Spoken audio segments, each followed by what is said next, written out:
This episode of Techno Buffalo is brought to you by Netflix. Go to www.netflix.com/buffalo for your free trial membership today. Ding!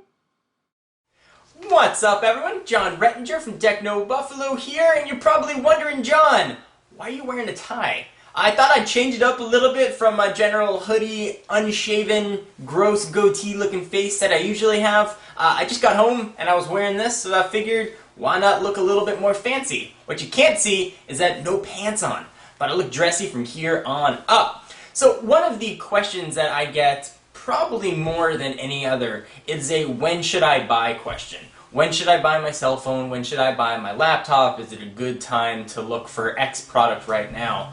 And I thought this would be a decent opportunity to sort of talk about, I guess, not necessarily consumerism, but sort of when to buy electronics.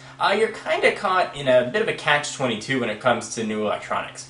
You need something, either you have something that's broken or you have a desire for something new, but there's always going to be something new coming out. And sort of there's always that development life cycle, whether you wait until the day something is released, there's always going to be something new coming out shortly after. So it's a really hard decision, and it's especially hard right now for you folks looking to buy a cell phone, whether your contract is up or whether you really just want a new one.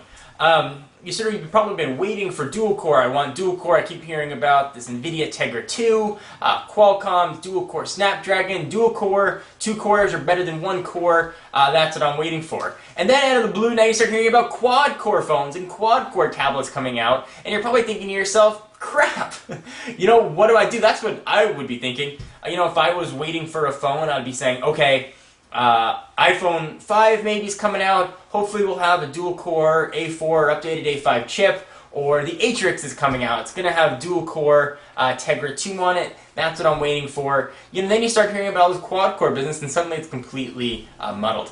So the short answer is buy when you need.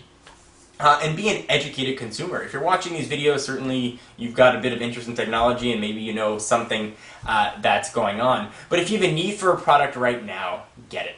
When it comes to cell phones, it's doubly tricky because you're usually locked into a 2-year deal. But you have to make that decision to purchase. Eventually you hit a point where you need something new and you need something current.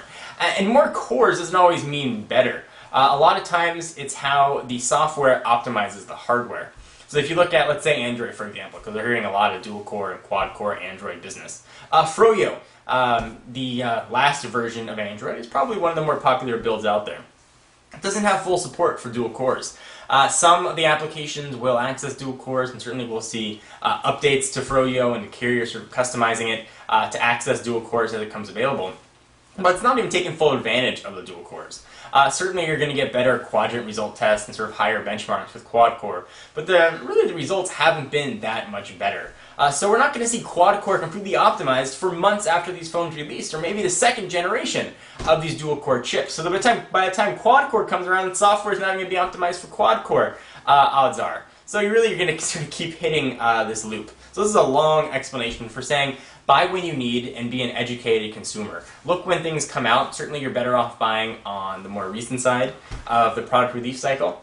When it comes to a phone, generally if you want to buy it and sort of get it when it's new, purchase it within the first 3 to 4 months of when it's been released. And if you can wait after that, odds are there's something better coming out around the corner. But if you can get in with that first 3 months, you'll still have modern hardware for the duration of your phone usage.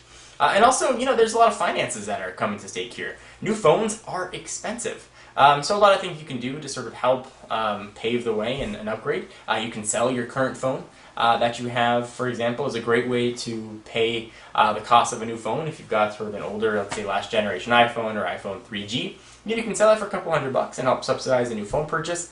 Or you can sell the phone and save the money and get a free phone on contract. After all, if it makes phone calls, it might be all that you need. Anyway guys, it's a bit of a long-winded answer to some of the more popular questions. I hope that you guys found it helpful. I'm more interested in discussion you guys have to say about these things. And this is certainly true with laptops as well. When you get a laptop, is there a new Intel chip coming out? And all that kind of stuff. And at this point, I would like to thank our sponsor, Netflix. I've actually talked about Netflix quite a bit in previous videos. Awesome way to stream movies, stream television right to your internet-enabled device like your PS3, Xbox, or even if your TV has it, some of them do. Also, you can get your movies sent to your house in DVD or Blu-ray format, generally within 1 business day, which is pretty awesome. So if you want to get your free trial membership, go to netflix.com/buffalo. There's a link down below. You guys can check that out and let them know that we sent you. Anyway, guys, I'm John Rettinger from Techno Buffalo, and I'll see you in the next video. Although I probably won't look as fancy. Bye.